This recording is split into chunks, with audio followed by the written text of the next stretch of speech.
Disclaimer: this story contains mature themes intended for adult viewers. Viewer discretion is advised. I didn't mean to cross the line, but the moment I stepped closer, I felt the air shift like every unspoken rule in the room had been waiting for me to break it. The music was low, almost lazy, but beneath it pulsed something restless. A tension no one acknowledged. A spark hovering between glances that lasted half a second too long. We had all agreed without saying it aloud to keep things simple, civil, controlled. But control is fragile when desire is quiet and patient. He was the first one I moved toward, not because he asked me to, but because he didn't. His restraint felt like an invitation. His hand brushed mine in a way that could have been accidental, yet neither of us pulled away.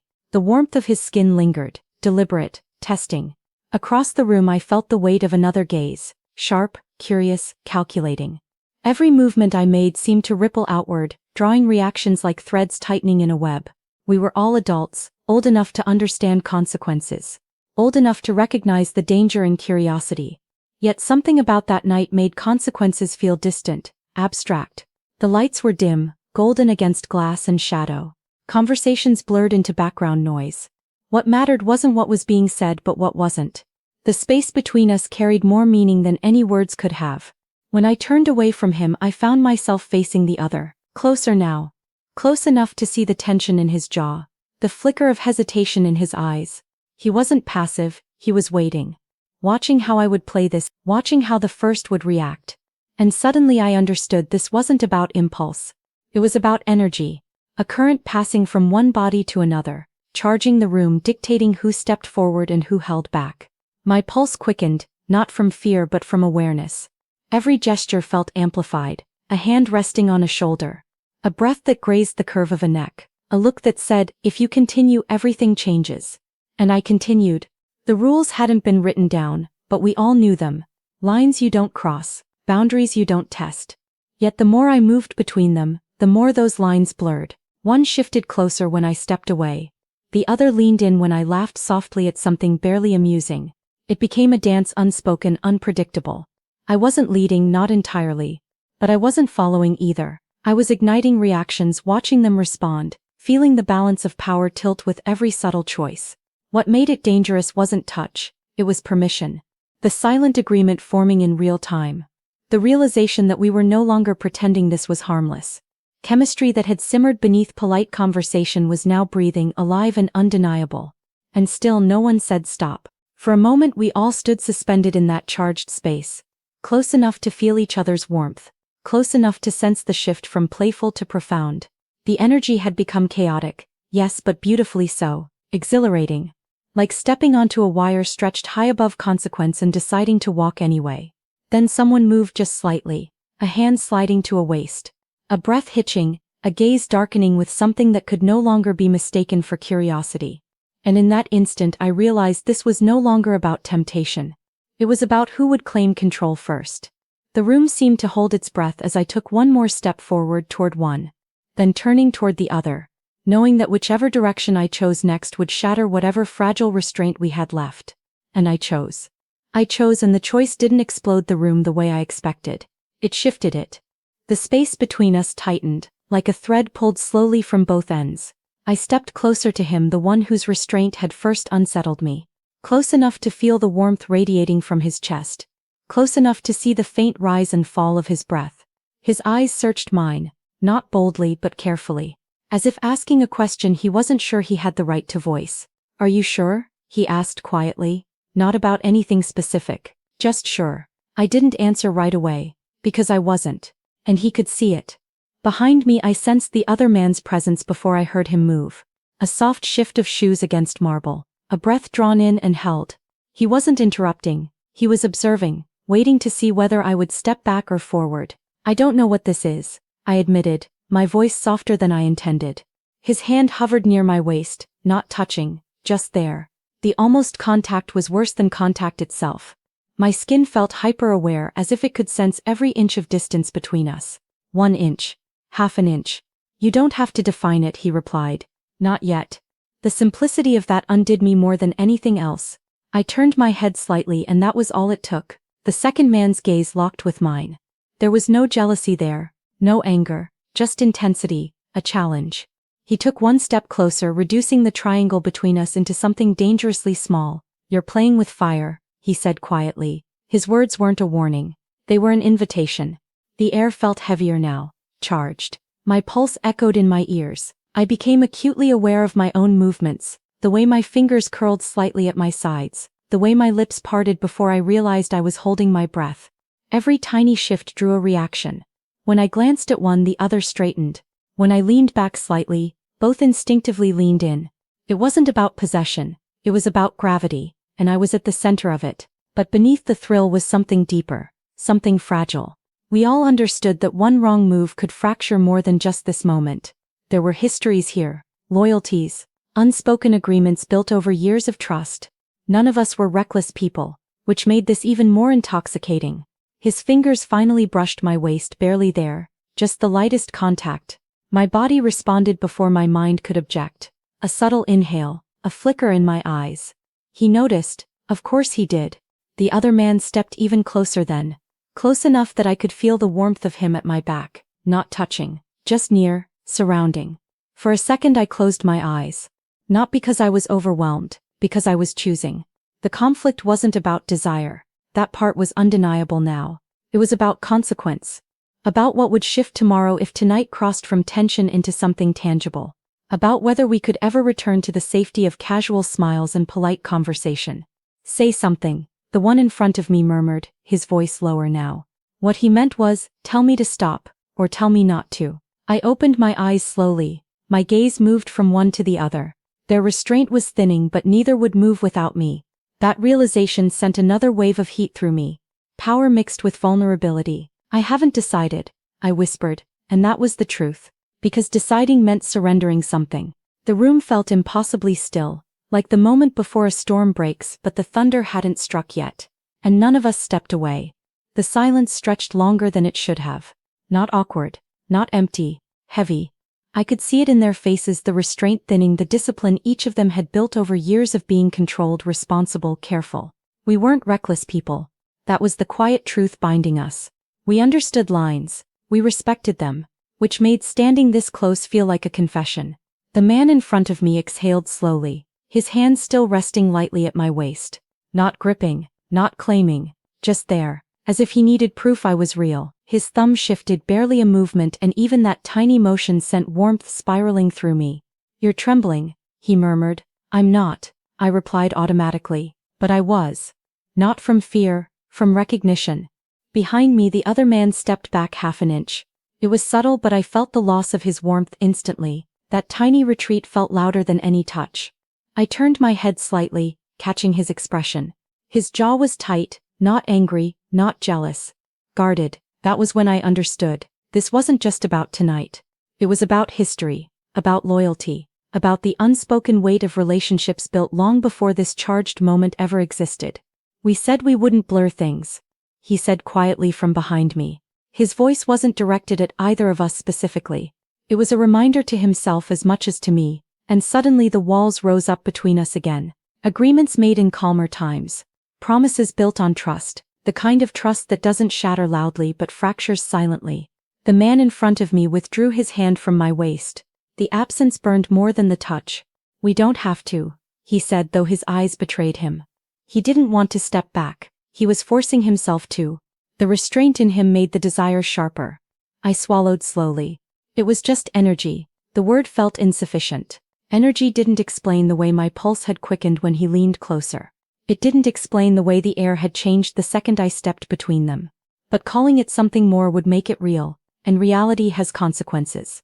The second man moved now, not toward me but toward the window. He ran a hand through his hair, staring out at the city lights below. The distance wasn't physical, it was emotional. A shield sliding into place. "We can't pretend this doesn't mean something," he said. That was the problem. It did mean something. Too much. I stepped forward instinctively toward the window, toward him.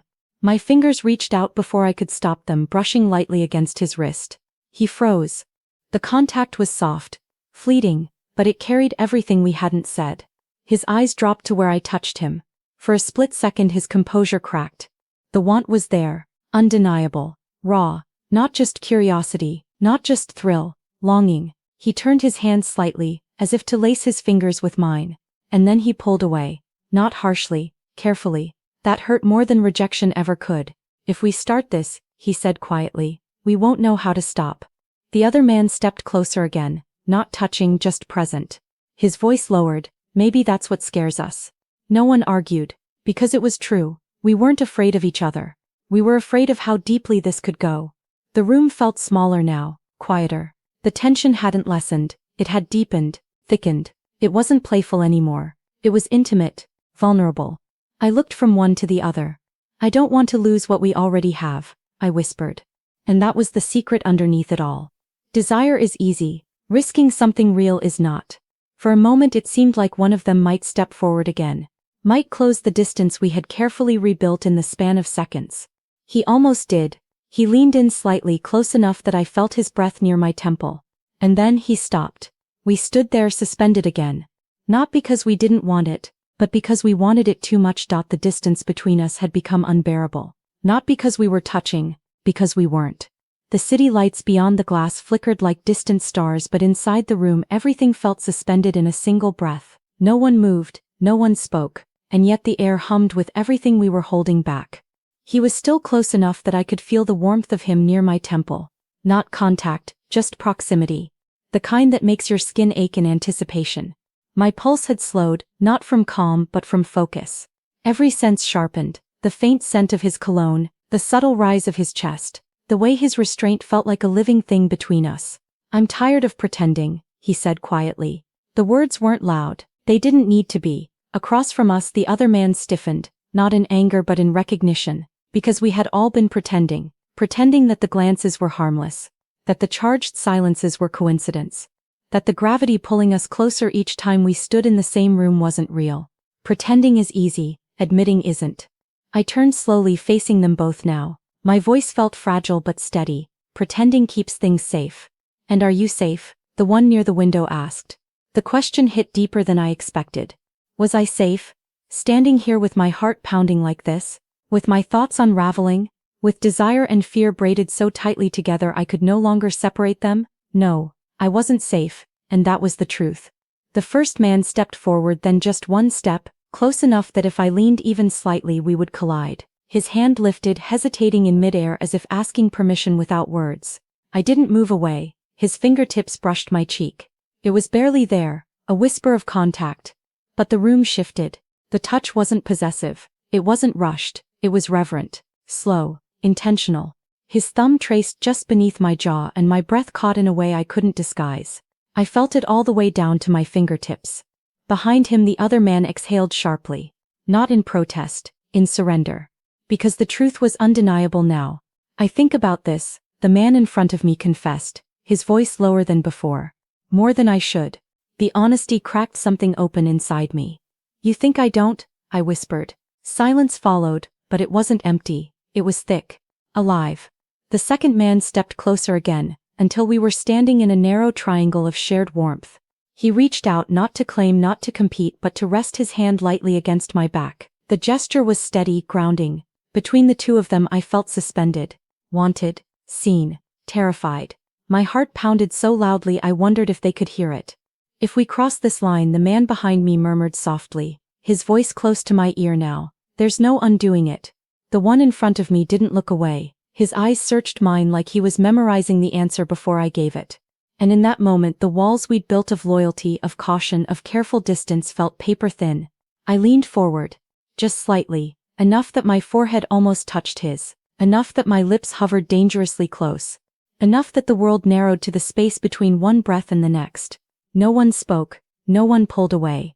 The heat wasn't explosive. It was consuming. And right before the moment tipped, right before restraint shattered into something irreversible, everything stilled. Rain arrived without warning.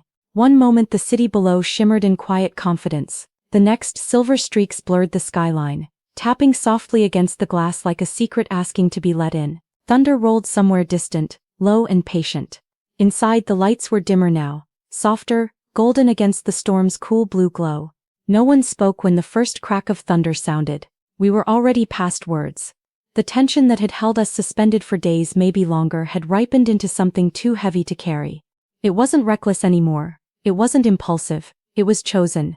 I stepped toward him first, not hurried, not uncertain, certain. His breath caught as I closed the final inches between us. For a heartbeat we simply stood there, rain painting the windows behind him, my reflection merging with his in the glass. His hand rose slowly, as if afraid I might disappear, and settled at my waist this time without hesitation. Warmth met warmth. No sparks, no explosion, just release.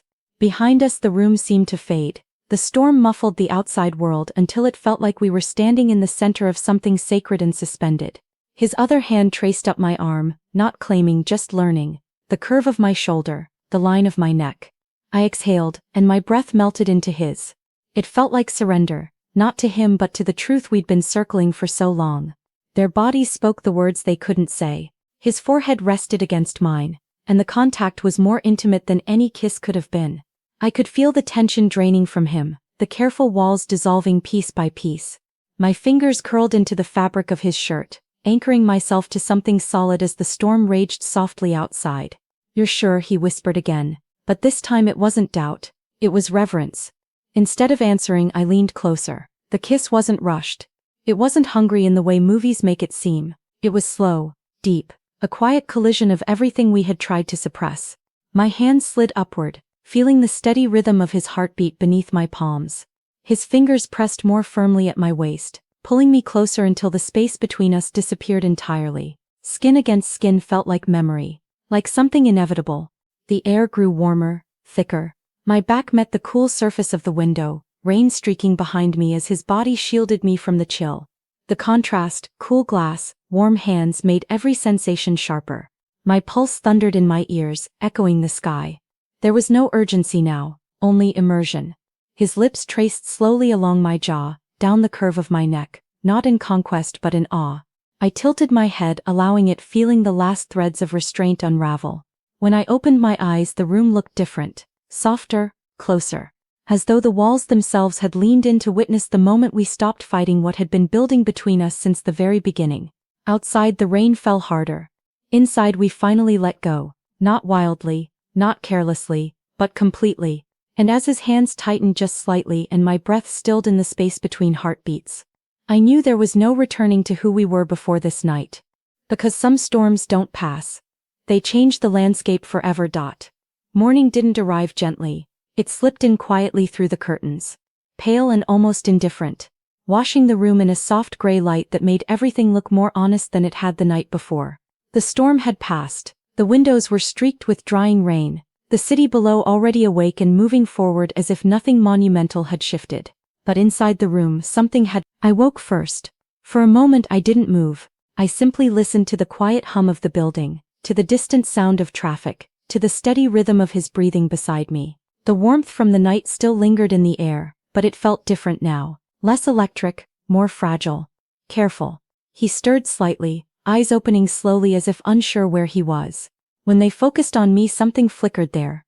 Not regret, not exactly, but awareness. It had happened. There was no pretending now. "Morning," he said softly. The word felt heavier than it should have. I searched his face for answers I wasn't sure I wanted. Was it love? Was it escape? Was it simply the inevitable collision of two people who had been orbiting each other for too long? I didn't know. What I did know was that the connection hadn't dissolved with the storm. If anything, it felt deeper, quieter, rooted. He reached for my hand slowly, giving me time to pull away if I needed to. I didn't. Our fingers intertwined, not urgently, not possessively, just naturally. The kind of touch that asks, "Are we okay?" without saying the words aloud. "I don't regret it," he admitted after a long pause. His honesty surprised me, because beneath my calm exterior, guilt had been circling. Not sharp or crushing, but present. A reminder that choices ripple, that lines once crossed redraw themselves differently. "I don't either," I whispered, and that was the truth. But truth doesn't erase consequence. The silence that followed wasn't awkward, it was reflective. We were both replaying the night, not in vivid detail but in feeling. The surrender. The vulnerability, the way the storm had mirrored everything inside us. Then came the sound that shattered the fragile peace. A knock at the door, soft, deliberate. We both froze. No one was supposed to be here this early. His grip on my hand tightened slightly, not in panic but in instinct. I sat up slowly, heart beginning to race again, though this time it wasn't from desire. He moved toward the door while I wrapped myself in the quiet stillness of the room, every step he took echoing louder than it should have. When he opened it, the world shifted again. It wasn't a stranger, it was him. The other man. Standing there in yesterday's clothes, eyes unreadable, jaw set but not angry, not accusing. Just changed. For a moment none of us spoke. The air filled with everything unsaid. "I thought we should talk," he said finally, his voice calm but weighted. Not confrontational. Honest. He stepped inside slowly, glancing between us, not searching for evidence but for clarity. For understanding. "I don't think last night was a mistake," he added, surprising both of us. "But if this becomes something, we all have to face it." There it was. The twist. Not betrayal, not chaos. Choice.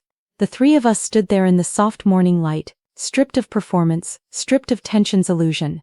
What remained wasn't just heat, it was connection.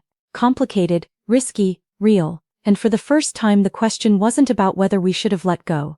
It was about what we were brave enough to build next. The three of us stood in the quiet aftermath of truth, morning light exposing everything we had tried to hide from ourselves. No raised voices, no dramatic exits. Just three hearts recalibrating. The city outside had already resumed its rhythm. Traffic flowing, people moving, life continuing without pause. But inside that apartment, time slowed. What we decided next would not be driven by impulse or storm or hunger. It would be chosen in daylight.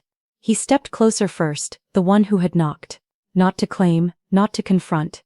Just to stand beside us instead of outside the door. His gaze moved between us, steady and searching. "We can't pretend nothing changed," he said softly. "But we don't have to lose each other either." It wasn't permission, it was courage. The man beside me exhaled slowly, tension leaving his shoulders for the first time since dawn. He looked at me not with fire now but with something steadier, something that felt like care instead of combustion. "What do you want?" he asked. "Not what feels good. Not what's easy. What do you want?" The question settled deep in my chest. Last night had been a breaking point, every rule bent, every line blurred, but this morning wasn't about chaos, it was about clarity. "I don't want secrets," I said finally. My voice didn't shake, and I don't want to lose what we've built. Not for a moment that only belongs to the dark. Silence followed, not heavy but thoughtful. The truth was this: what we felt hadn't been shallow. It hadn't been escape, it had been real. But real things deserve light. The man in front of me stepped closer. He didn't reach for my waist this time. He didn't pull me into heat. He simply lifted his hand and rested it gently at the back of my neck, grounding, warm, steady. "I don't want to be a storm in your life," he said quietly. "I'd rather be something that stays." And something inside me softened. The other man moved forward too, until we were standing close again, not tangled in tension but connected by choice. He brushed his fingers lightly against my hand, and this time there was no hesitation, no rivalry. Just understanding. Some nights are meant to burn, some mornings are meant to rebuild. We didn't rush into declarations. There were no grand speeches, no dramatic vows, just a shared breath. A shared awareness that what happened wasn't a mistake but it wasn't meant to fracture us either. He leaned forward and pressed his lips gently to my forehead. Not possessive, not desperate, peaceful. The gesture carried more weight than any kiss in the storm. It said, "I choose you in the light too." And when I looked at the other man, I saw acceptance there and something deeper. Not loss, not resentment, hope, the kind that grows when honesty replaces fear. We didn't shatter, we evolved. The energy that once felt chaotic had become intentional. What began as a dangerous dance of control had transformed into something steadier. Three people brave enough to face what they felt, and wise enough not to let desire destroy what mattered. As the sun climbed higher, warming the rain-washed glass, we stood together not because we were swept away, but because we chose to stay. And sometimes that choice is the most intimate thing of all.